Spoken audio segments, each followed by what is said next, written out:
We're here to talk about a really good movie today. The Gladiator 2000 movie. Okay, so Gladiator 2000 movie, the one with Russell Crowe, one is basically talking about the whole Roman Empire and how all that type of stuff happened, with my main man Maximus being the protagonist of this thing, and how he gets got by like people who are just not as good as him, and he needs his, people who are just nice, that type of stuff. Anyway, so that's the whole thing. I'm going to be talking about that, doing the review of that, because I just watched that movie, and I'm telling you, man, that's a decent movie. That's one good decent movie right there. Okay, so let's begin. So basically, like, the whole movie starts with, I'm getting like a good God of War vibe because of that wheat. I love wheat, like just wheat in general. So when I saw that, I'm quite liking this movie because we get to see that good God of War vibe. That's what it really just reminded me of. And there was constant references throughout the whole movie, not just at the beginning and everything, but like to his wife and son, and then with Kratos having his wife and daughter, that type of stuff. And so then what's it called? Then later on, the Emperor Caesar, okay, Marcus Aurelius is the Caesar for that thing. He sees his son isn't the guy that should be the person to rule next. So he says, Maximus, you've been a good lad, so I feel like you're probably like the person that we should probably make the next Caesar. Like just give the power back to the people. Just be a good person. Stop the corruption that's happening. I don't like corruption that's happening, and just do the right thing. Okay, and I'm gonna trust you, Maximus, to do the right thing. You really just been winning the wars, and we get to see a lot of good, nice, beautiful combat here in a lot of these scenes. We're watching here of Gladiator, and it was just very beautiful. Like, yeah. Like what else do you want? What else are you gonna expect? Like that's basically what I wanted. Seeing all those beautiful scenes and all the good fight scenes and everything like that. So then, right immediately after that, we then see that the father then tells the son, Maximus is actually going to be the head of this stuff, and he's like, no man, please. I already tried everything, please, come on, you're going to be doing me like this, man. I didn't really want this, please. And then eventually kills his father, and then supposedly like tricks everyone into thinking that like his father then crowned him the new Caesar, which is like not far-fetched though, okay? Which isn't super far-fetched. Okay, it's not far-fetched. And then he's asked the Russell Crowe guy, Maximus, kiss my finger, and then pledge allegiance to me, my brother.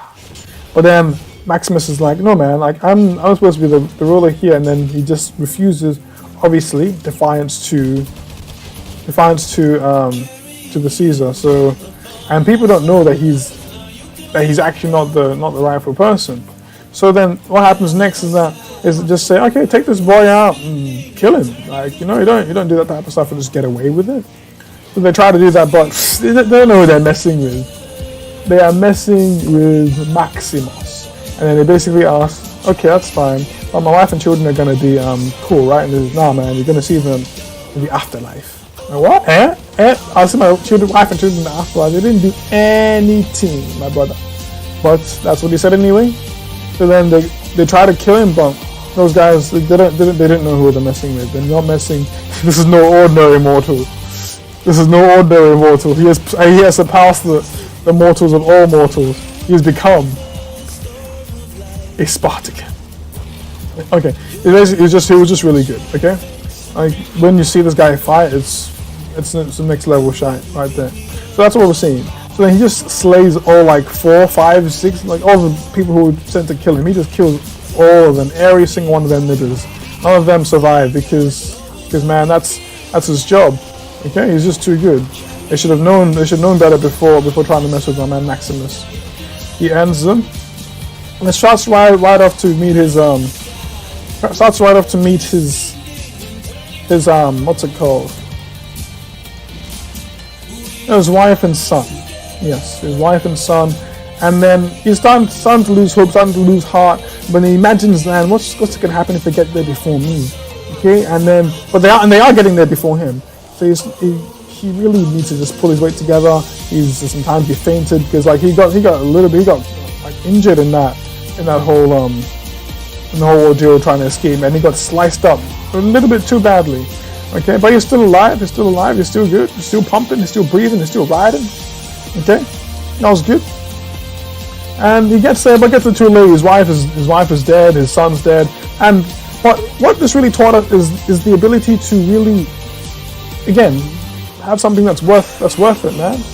Like if you don't have something that's worth it, find something that's worth it, man. It's not alright to not have something that's worth it. And I'm going to just say this now, okay? Find something that's worth it.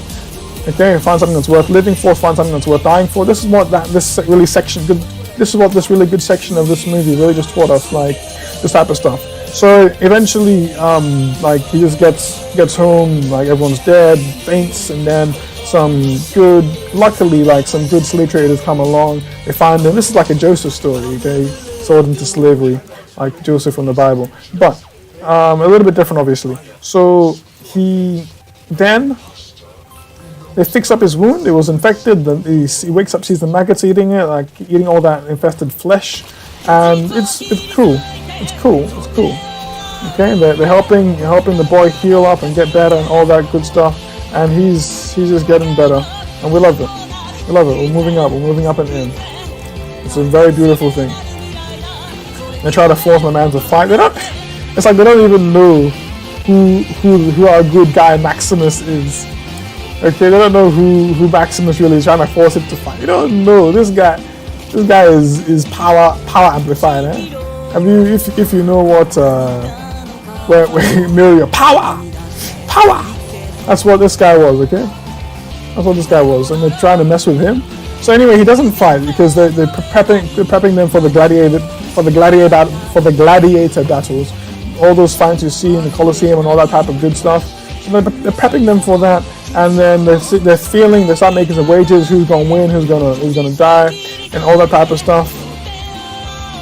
And then we then see that there's another really good black guy, man, that we all love and care, and we don't want to see die and all that type of stuff. They start pairing up with our good guy Maximus, making it all good and beautiful, and all that good brotherly, good teamwork.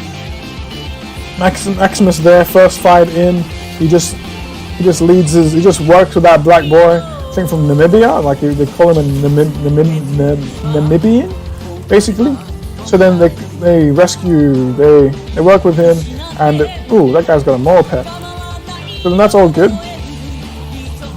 And then they just take care of the boy. Okay, everyone's taking care of everyone, and they just see that Maximus is actually a solid nibber. Like you don't want to mess with Maximus. Like he's good. Yeah. So then that's what we then begin to understand. And there's still some more training and then there's still some more coup that's been happening between everything, because right now people are trying to figure out how to get rid of the not false prophet, but like the false king. They don't know it's a false king, but like there's some bits and pieces, and people are just because he's just not being too good. Okay, and people noticing this, and they're trying to coup him, but he's not helping anyone, because he's really actually spending the country's resources and money on this fruitless. Okay, he's trying to win the favor of the people, but he doesn't know he's also going to be starving these people by not giving them food, selling their food supply to get the money so that they can actually do these Colosseum games. I'm not sure if it's a good trade deal. Like, Trump's worst trade deal of all time, such a good meme. That's probably how it is. So that's basically the gist of that part of the stuff. And they're really trying their best to stop Commodoni. I'm just going to call him Commodoni, because I wasn't really fully paying attention to the names. I just know there's Maximus, and there's that other Commodoni's sister, and then there's Commodoni's father, which is Marcus Aurelius. And all that type of good stuff. And we begin to then see more about Maximus's mind and how he's really motivated. We kind of see like how, even though he's lost his wife and child, we kind of see that he's he's still going, he's still fighting, man. He's not ready to die. He's not just going to give up, and he still has that basic quality inside of him. And we'll see that inside in the next battle. We'll ask them, hey, any of y'all been in the military? And some of them are like, yeah, we have. And then they basically just listen to him, and then he lets them. They let him lead them to victory. Okay. And even on the way up, Maximus is like, "Are you not entertained? Are you not entertained?" And that was a good scene, like, because he's just. I realized then that's where that scene was from. It was really good, really good. Are you not entertained? And I'm basically asking you guys that question right now. You're not entertained. Like, you should be entertained. Like, we're making our way up to the top, right to the journey. So, all that aside, he says that are you not entertained? Then like his guy Proximus. I'm gonna call him Proximus. The guy that's like his slave handler, Proximus, right? He's taking care of them, don't want them to die too quickly, kind of doesn't care about them at the same time, but at the same time he kind of treats them kind of well, doesn't really abuse them too badly, you know? Kind of like a good slave master.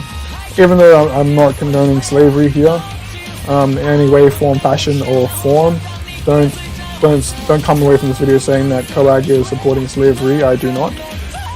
Okay, so then he then kind of just tells the guys, like, tells Maximus more about like how he'd been set free by Aurelius, which is, and as we all know, Aurelius is the guy that Commodone had killed. He killed his own father, and Maximus is just like, if I do real well, man, I'll be able to see Commodone guy, and I'll be able to kill him. Okay, I'll be able to kill Commodone guy without any repercussions, any of that stuff. He does well. Okay, his team's just winning. He's teaching his team to fight, and he's a solid, good leader. And people are like, "Wow, man! Oh man, our boy Maximus is one guy you don't want to mess with, man. He's solid." That's what we'll just see there. Don't want to mess with Maximus. So, and then people just down left, right, and center because Maximus is just able to teach them how to work as a good unit because he was commanding the legionaries, and that's what we come across. And that's what we'll come across next, because you then see that Commodone is just like, okay, that guy was really good. What's his name? Come, let me see this fighter. And Maximus does not even care about the Emperor at all. He's just doing his own thing, because like whenever they say let's salute the Emperor, he doesn't do that because he knows the Emperor's a bad person. Okay. As he was there, the Emperor actually tried to kill him, like, firsthand. Can't blame the guy. The Emperor, like, burned his wife and son alive, you know. I don't think that's too good. So, we see that Commodore comes down, and Commodore asks, okay, what's your name? And he says, my name is Gladiator. I no longer have a name, my name is Gladiator. Yeah, sure, man. Anyway, so then Commodore is like, no, like, you can't just define me like this. What's your name, boy? Take off your helmet, what's your name? Takes off his helmet. I am Maximus, the ruler of the legionaries or whatever. Like, it's just such a good, eloquent speech right there, and they're just like, wow, okay. Maximus is one guy, one mofo we should not really have messed with because he has survived. And Aurelius is thinking, man, do I just kill this boy here? And he was about to kill him, and then the whole crowd's like, boo, boo, boo. So I had to give him the thumbs up because if he killed him, he's gonna, like, the whole end goal of like the whole thing he's trying to do is gonna be wasted because he's trying to be good with the people, and if he kills him, and the majority of the people being like, don't kill him, they're not gonna like him because they really liked what he could do. So he basically starts rigging matches, right? Brings in tigers, brings in like one of the best gladiator guys of all time, and like, okay, this is a rigged match. Okay, the guy is gonna lose. Funnily enough, of course, our guy doesn't lose, man. And then at the end of the thing, he's about to kill the guy, and then he gives, even though Commodore gives a thumbs down to kill the guy, Maximus doesn't kill the guy, and people are like, wow, he's merciful as well, he's strong, he's merciful, he's real good, and he's real strong, man. And they don't mess, man, don't mess,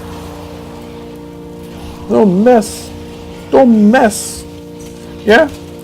all the while we kind of see like Commodoni's sister just kind of betraying Commodoni, setting up meetings behind his back, lying to him, and I have no idea about the son. Her son is somehow involved in this, like some heir to something. I have no idea. I feel like there was some sort of incestual thing that should not really have been happening, that was not really too good to be going on, but it was. You know what, maybe I'm just too much of an innocent-minded person to really elaborate onto that too much, to be honest. But it's there, okay? She keeps saying that she kind of feels bad because something, or rather like her son, anything like that. Yeah. And continuing on with the story, these guys keep on winning, and then eventually, like, it's just really affecting Commodoni. He's like, each breath this guy takes is just, it's not good.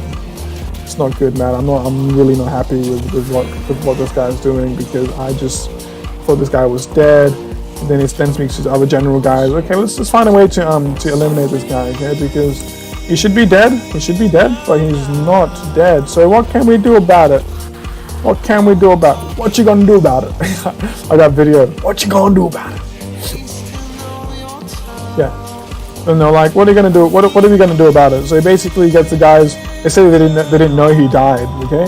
And then I'm kind of with them. They probably didn't know he died. He forces the other new general guy to kill him, to kill them, to shoot the fire shot, and yeah. Okay. That's kind of what happens there. And what I'm also kind of happy about is there was kind of really no sex scenes in this movie. I was quite happy about that. It was just really just good, pure, lovely strength, and we just saw good strength. Okay, we weren't really enticed by any of that sexuality. It was just pure good strength, and I like movies like that, just showing good pure strength of people and what they can do, and family and all that type of good stuff. Yeah, and I also quite like the bond between the gladiators, like how the big meanie guy, how he was kind of like a little bit mean in the beginning. He just became one of the good guys working with Maximus. They can just reach the end goal, and they can work together and understand.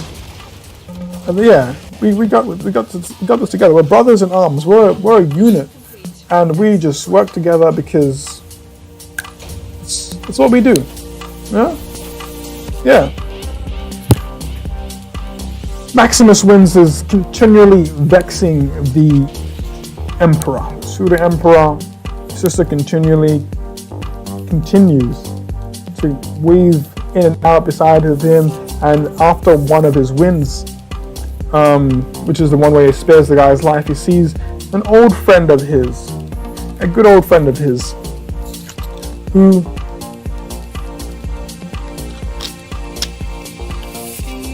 Maximus sees, wow, this will really allow me to get my army back, take back this thing, take everything back to Commodoni. I think I got this. So he hits up, he gives a good chat. He gives a good chat to the lady, talking about getting his army back, taking it back, giving it back to the people, because that's what Marcus Aurelius wants. He eventually goes with what the lady wanted, which is Commodoni's sister, to meet one of his other politicians so they can work together, beat these guys. The politician dude's like, I don't really fully trust you, but if Aurelius trusts you, if this lady trusts you, I can trust you. So he trusts them, but then the emperor dude, Commodoni, he feel like he'd been suspecting all along, so he just arrests everybody. And now there's like really no way to work it out. Like, so basically the day before Maximus is supposed to be going off to be getting his 5K legionary guys, they capture everybody. Not the 5K guys, but like the guys who are doing the stuff together. So then they attack the slave master, kill the slave master dude, who actually eventually agreed to be working with them. I quite like the guy, okay? I'm a very lovable person, so I quite like that slave master dude. You know, you feel me? But they killed him. So yeah, so he's dead. Quite a few other people dead. Like even the meanie guy who turned good and like made some really good jokes about like broth and eating and food and all that type of good stuff. He died as well.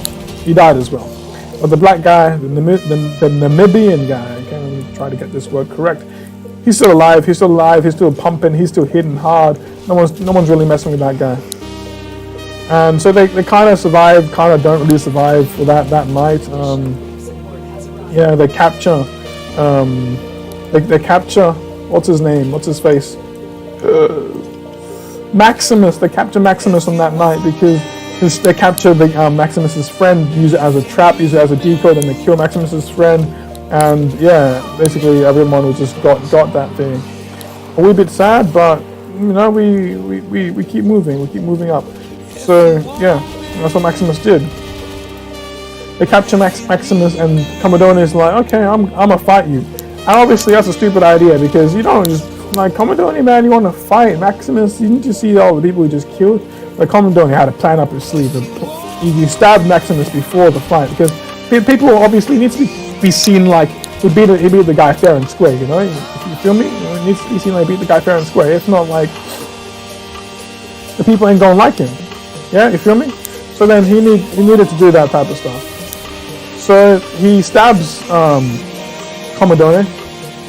Commodore stabs Maximus just before the fight, and then he covers he says cover up his injuries with his armor so that no one knows, no one can suspect a thing, no one can suspect a thing at all. So they cover it up, and there's blood dripping everywhere. I'm thinking, how are people not going to suspect? And then like, this guy's already bleeding before the battle, like really? And so he stabbed him in the back, which puts like really, he literally just hugs him and stabs him in the back. It wasn't like a nice hug as well, like Maximus was not wanting that hug, so it was like a forced hug. Like you can kind of say like, oh, it was like a rape hug. Okay. So that's basically the thing. It was a weird rape hug, and he stabs him and makes to try to cover it up. And so Maximus is there in the fight, trying not to die, trying just to do what he can, but he's just too better skilled than Commodore. So even though he's really trying hard, he just still messes up Commodore, because Commodore is completely uninjured, and he still loses to Maximus just because he's not even as good as Maximus, even though Maximus is injured. Okay, Maximus takes out his right arm, and then so he can't even draw a sword anymore.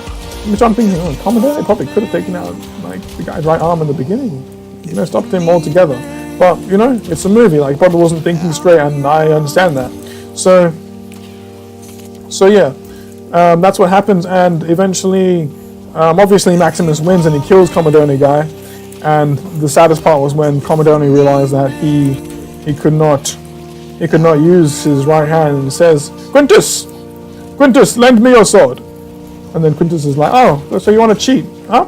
And he goes like, hey, everybody, sheathe your swords. We're not part of this cheating gang. Sheathe your swords, boys. Sheathe your swords, boys. And everybody just sheathes their swords. I'm like, that's completely directly disobeying the Caesar Emperor, but like, it's fine, I guess. They wanted to keep that nobility, that chivalry, all that good stuff.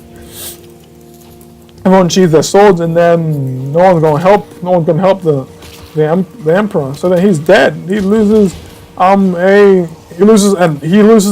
match that was biased towards him. And he's dead, bro. Like he's just dead. Like, gone, you know, because Maximus just slits that guy, like, you know, like just melts him together like he's just some butter with some hot knife, cutting through it. That's what my man, that's what he did to him. Yeah, you know, yeah, yeah.